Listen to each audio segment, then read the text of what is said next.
Welcome to Inside Fury. I'm Nicholas Morton-Cheaton, and across the way in the Lotus hatch right now is... The Challenger, Richard. Hi. So I am the American tanker for World of Tanks, and Richard is our British counterpart. So we're going to take a wander around inside the M4A2 76 HVSS, which is basically a way of saying it is a diesel-engined Sherman with a 76mm gun and the E8 type suspension system. Did you like Fury, movie? Absolutely, what a great movie. And of course, yeah, Nick, you've just hit the nail on the head there. This is not any old Sherman, of course. This is the Fury Sherman. Let's make that very clear. Yeah. So as you can see, of course, on the outside, Fury is visibly indicated by three things. One, it is 280s camo schemes. So they had the black and green. Most Americans were very boring and only did a plain green. The second thing was they put logs and whatnot on the side for protection. And the third, they put your name on the gun too. So we would do that in the American Army. What do you have in the name of your wagon? You would not even consider putting your name on it. It's just so American, it's unbelievable. I don't know, I've seen British tanks with names. Usually battlefields. Oh yeah, sorry, not on the barrel, of course. Yeah, you have names of the vehicles, of course, but not actually on the barrel. So that was... Were you allowed to have any fun with them, or do they have to be battlefields? No, they have to be battlefields, yeah, of course. Yeah, absolutely. Oh no, we're a little different. So usually it's for us, it's either the letter has to be the same, or when I was commanding Outlaw Troop, all the vehicle names were supposed to be outlaws, like Darth Vader, Al Capone, or whatever. Anyway, so I guess we might as well start with the cannon, since we're talking about the two. 76mm M1, this was a lightweight, high-velocity anti-tank gun that it took actually years for the Americans to put into the M4. They originally started to do one a bit like the Firefly with the small turret. Didn't fit, Armored Force didn't like it.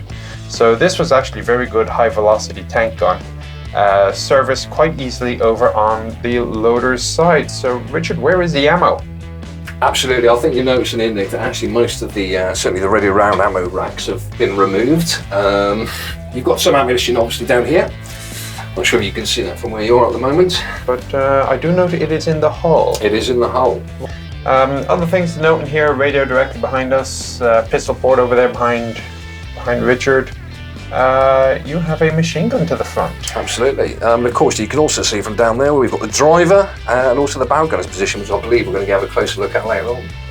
But you mentioned the ammunition, Nick. I mean, always a question on here when everybody talks about the Sherman is, of course, the the Ronson tag that it has. What was all that about? Why was it designed as such with such a? Well, this is a wet stowage vehicle. So the wet stowage vehicles, they had protected ammunition. So before they went to wet stowage, they had a burn rate of between 50 to 80%. A lot of Shermans were burning when by the time that the Germans were done with them. By putting it into a special water-based solution, the burn rate went down to like 5 or 10%.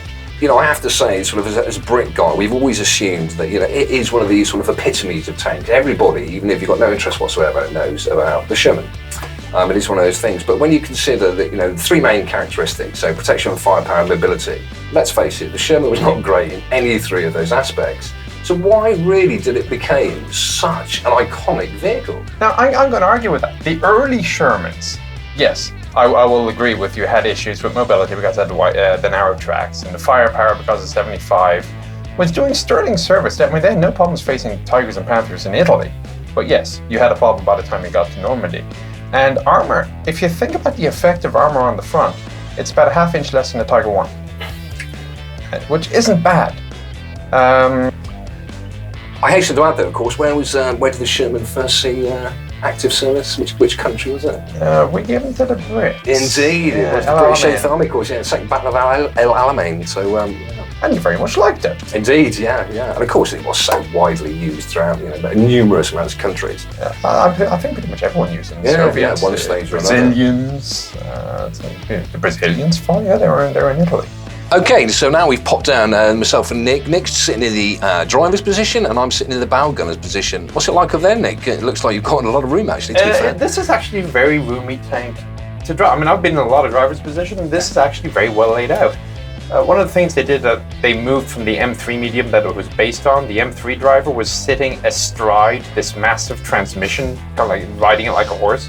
For the M4, they moved the driver over to the left. It's your typical manual transmission with a clutch and an accelerator. Brakes, of course, are your two killers. They're a lot of fun to drive tillered vehicles. I have to say, it looks pretty. Yeah, I mean, I'm surprised that, considering especially how tall you are, the instrument panel as well. I have to say that is one of the most efficient instrument panels I've ever seen in my life. I mean, it's all there, but it's nice and simple. Yeah. And if you're looking through your driver's periscope here, I mean, it's very easy. You don't have to move your head very far to see it. But the only problem you have is if you're driving with your head up, well, then you got to be able to look down. But speaking of the hatches, we each have a hatch, and this is one of the reasons I believe that Sherman crew casualties are so small. Was it is actually very easy to get out of this tank in a hurry.